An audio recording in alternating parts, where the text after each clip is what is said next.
Did Joel make the right decision by saving Ellie? Sorry. What about Spider-Man choosing New York City over Aunt May? I don't know what to do.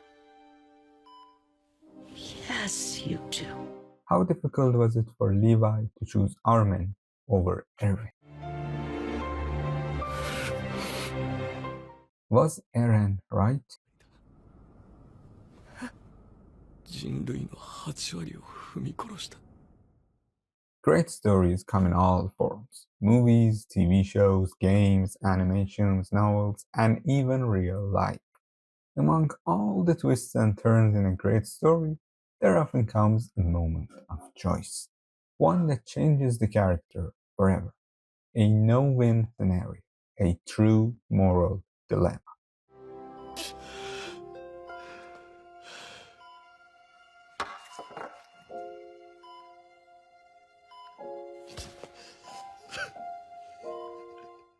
Each decision reveals not only what the character does, but who they actually are. These choices are the soul of the story. They show us the cost of love, the price of following a goal, and the weight of responsibility. But Not every choice has to be life or death, of course. But when we're talking about truly difficult ones, the stakes usually involve what the character values most. And nothing holds more value than human life.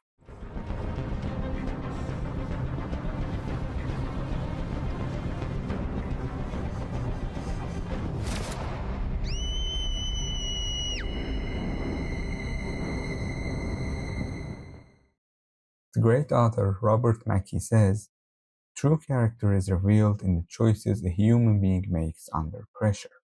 The greater the pressure, the deeper the revelation, and the truer the choice to the character's essential nature." In storytelling, what exactly creates that pressure? What makes the choice feel truly impossible? How can we go further, making it even more painful for the character to make the decision? And what if, beyond the choices, there are hidden ways to save everyone?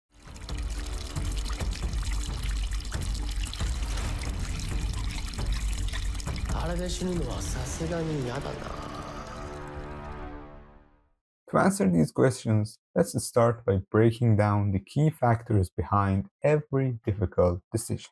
The first one is, of course, the character, the one who has to make the choice.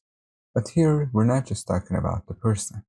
We also include what they personally own or value. This can be their weapons, wealth, reputation, experience, knowledge, and skills. Then come the stakes, the options the character must choose between. These stakes usually fall into two categories: personal and external. Personal stakes include the people the character loves, their goals, family, and in general, what matters most to them. External stakes are the greater good, society, or the lives of other people beyond the character's personal world that they care about. It's important to note that these external stakes have to matter to the character. Otherwise, they would always choose the other option, right? The next factor is the force. Well, not that one. The force is the obstacle or threat that forces the character to choose between personal and external states. It could be another person, fate, or even the consequences of their own past decisions. And finally, there is often a time limit. Sometimes the character only has seconds to decide. If they hesitate too long, the force decides for them. We can remove the time limit and still have a powerful dilemma, but without it, things change. The character might get time to think, gather more information, or even find another option. And when that happens, it shifts the focus from what they value most to how clever or resourceful they are. It all depends on what the storyteller wants that moment to reveal to the audience. In general, removing the time limit lowers the pressure on the character. Now let's look at some examples. In The Last of Us, Ellie, the girl Joel has come to love like a daughter, is the only person immune to the virus. The Fireflies believe her immunity could lead to a cure, but to create it, their doctors must perform a surgery that will kill her. So in this case, Joel is the character, the personal stake is Ellie's life, the external stake is the hope of creating a cure that could save the world, and the force is not the fireflies, but the fact that making the cure would take Ellie's life. In Insomniac's 2018 Spider-Man game, a deadly virus named Devil's Breath is spread in the city.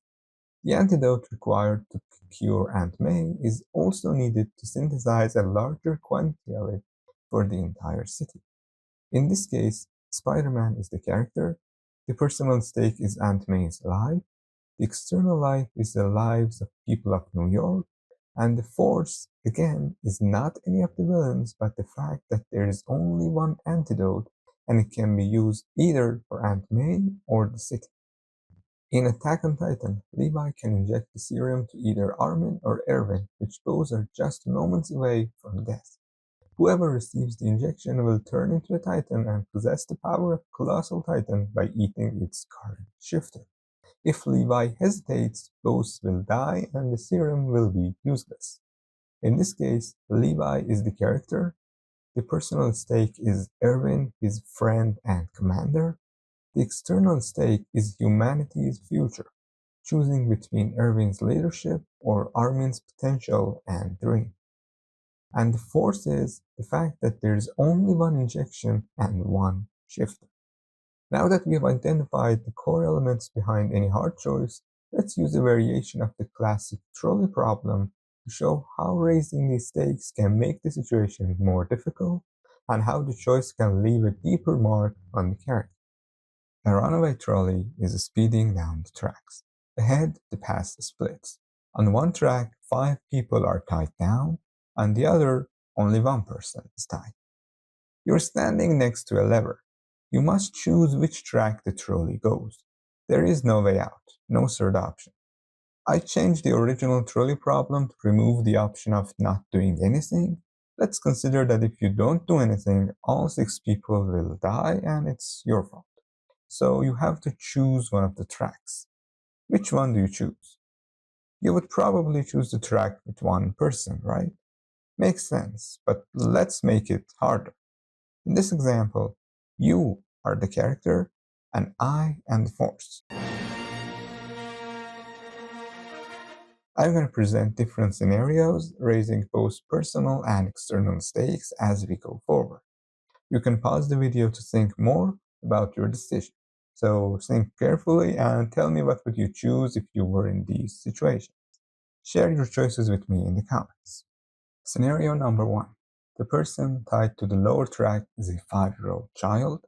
The 5 tied to the upper track are all old people about 100 years old.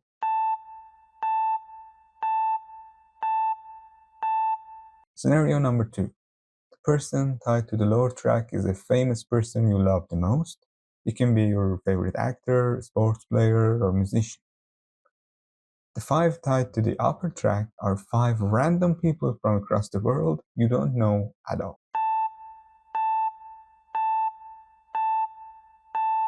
Scenario number 3. The person on the lower track is your best friend. You two have been friends since kindergarten. The 5 on the upper track are strangers, but they're all children.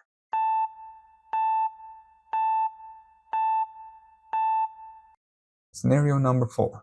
The person on the lower track is your mother. The 5 on the upper track are the only scientists capable of finding a cure for a disease that's taking thousands of lives every single day.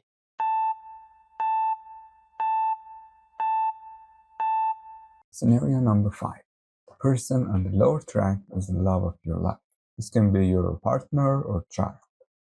The 5 on the upper track are the only team of people who can stop a global catastrophe. If they die, the world ends in 24 hours and nothing can stop.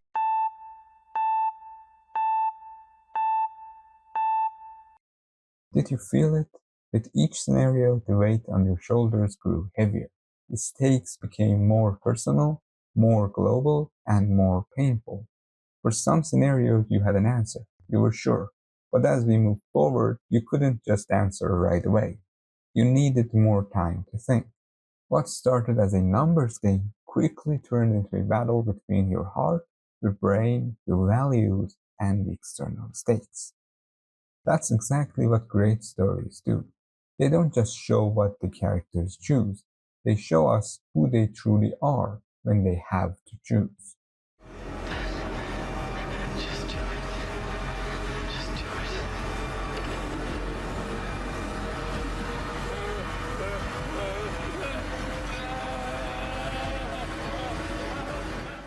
And the truth is, it can always get harder. These factors can be pushed far beyond the examples we've seen. Sometimes all stakes are personal ones. Dutch. Think. Dutch. Be practical now. Sometimes it's more than choosing, it's actively sacrificing. The character doesn't just decide, he has to pull the trigger himself. Please. Avada Kedavra.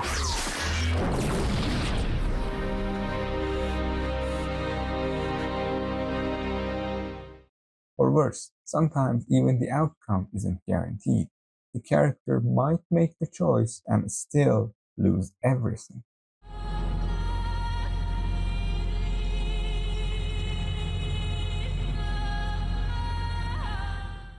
And this list can go on.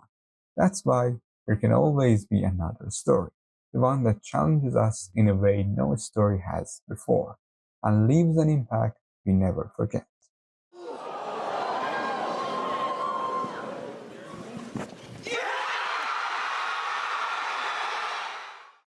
Squid Game is also a great example here, as it's packed with all kinds of choices.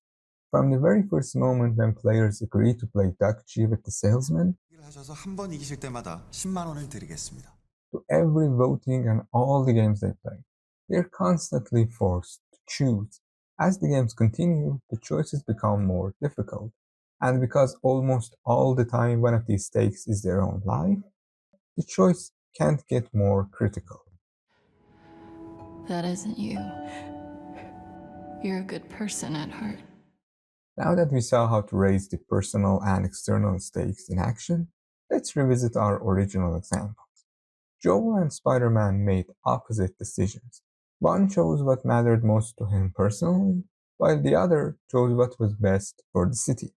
That's why Joel is seen as a father figure and Spider-Man as a hero. But what if circumstances were different? Would they have made the same choice? Imagine if Joel's actual daughter, Sarah, was still alive. Would he then sacrifice Ellie so that Sarah could get the possible cure? In Spider-Man's case, what if it was MJ instead of Aunt May? Would he choose the city over her? What do you think would have made Levi's choice even harder? 心臓を捧げよ。 Share your thoughts with me in the comments. You may never know the answers, but these tougher what-if scenarios show how much harder choices can become, and how much more they can affect both the character and the world around them. Follow me and ponder the question. What if? Now let's talk about the possible paths beyond choosing. The truth is, you've probably seen these third options more often than you think, but they don't always exist. The first thing that comes to mind is standing against the force. If the character is able to defeat the very thing that's forcing the choice, they can basically save everything, right? Well, most of the time the character can't even stand against the force, because it's not someone they can fight, like all the examples we explore. What if we use it to cure someone right now? Then there won't be enough to cure the others. And in the rare cases where resisting the force is possible, it's often already one of the options. Even in real life, when we're faced with a difficult problem, we usually have two basic instincts. Either resist it or run away from, fight or fly. Neither path is free, both come with a cost, and what you choose often depends on what you're willing to lose. This truth holds up everywhere, from being bullied in school to wars between nations. I've always wanted to use that spell.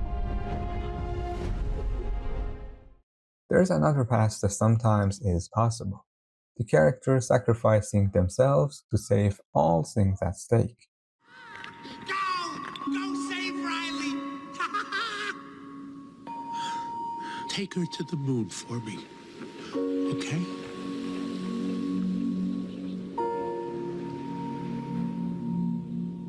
Do you remember when earlier I included the reputation, wealth, and anything else they hold dear when defining the character?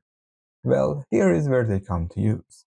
Sacrificing doesn't necessarily mean that the character must give up their life. Sometimes the character gives up something else, their wealth, reputation, or even their future, but not their life. It's still a sacrifice, just not a deadly one. For example, in Spider-Man No Way Home, Peter chooses to have everyone forget who he is, sacrificing his relationships and personal happiness to protect the world from danger. It would be as though you never existed. I know. Do it. Another example happens in the first episode of Vinland Saga, when a runaway slave collapses near Thoris's home. When the slave's master arrives with soldiers, Thoris faces two options: return the man or resist and risk endangering his family and village. Instead, Thoris chooses a third path. He gives up 8 healthy sheep, a valuable resource in their harsh environment in Iceland, to buy the slave's freedom. It's a quiet yet powerful act of compassion that defines his character. そいつは連れて帰る。他の奴隷の前で見せしめに拷問せにゃならん。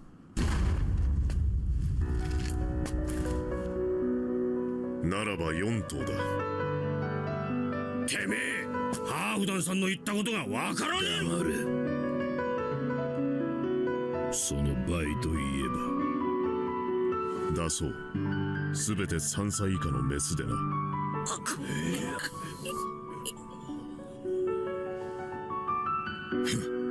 くたばり損ないに羊8頭とはな。いい取引だぜ。In stories, sacrifices often fall into two main types: those we see coming and those that catch us off guard.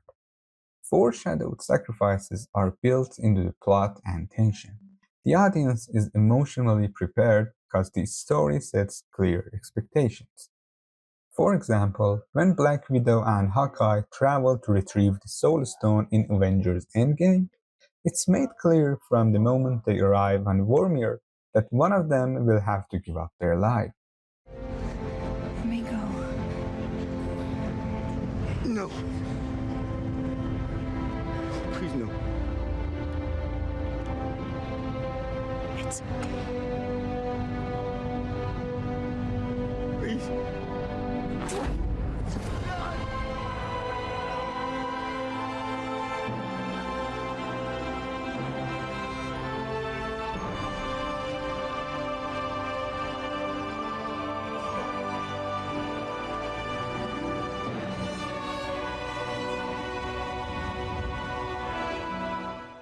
Surprise sacrifices, on the other hand, emerge suddenly, often as a result of character growth or shifting stakes. These moments shock the audience because they weren't part of the plan. A strong example is Avengers Endgame, where Iron Man makes the unexpected choice to snap his fingers and sacrifice himself to save everyone.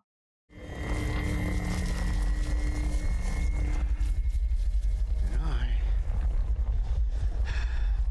am Iron Man. The two non-lethal sacrifices of Peter and Thoris we discussed earlier also fall into this category. Storytellers can make a choice even more painful by removing the option of self-sacrifice. The character can't simply give themselves up to save everyone. They have to choose who or what to lose. This means that even being completely selfless is still not enough.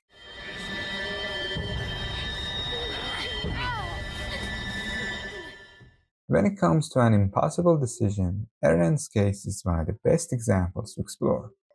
Basically, no one forces him to choose, but by possessing the founding titan, he had the power to step in and stop other people deciding for him and his people. And he did. That's why I'll be breaking it down in another video, coming in the next few days. We'll look at the other plans Eren could have gone through, why he did what he did, and more importantly, why for him it was the only way. なんだよそれは。僕たちがやったことは無駄だって言いたいのか。いいから、まだ起きてない虐殺を止めるんだ。So make sure to subscribe and hit the bell so you don't miss it. And if you enjoyed this video, don't forget to like and comment. I would love to hear your thoughts about this video. Thanks for watching, and I'll see you in the next one.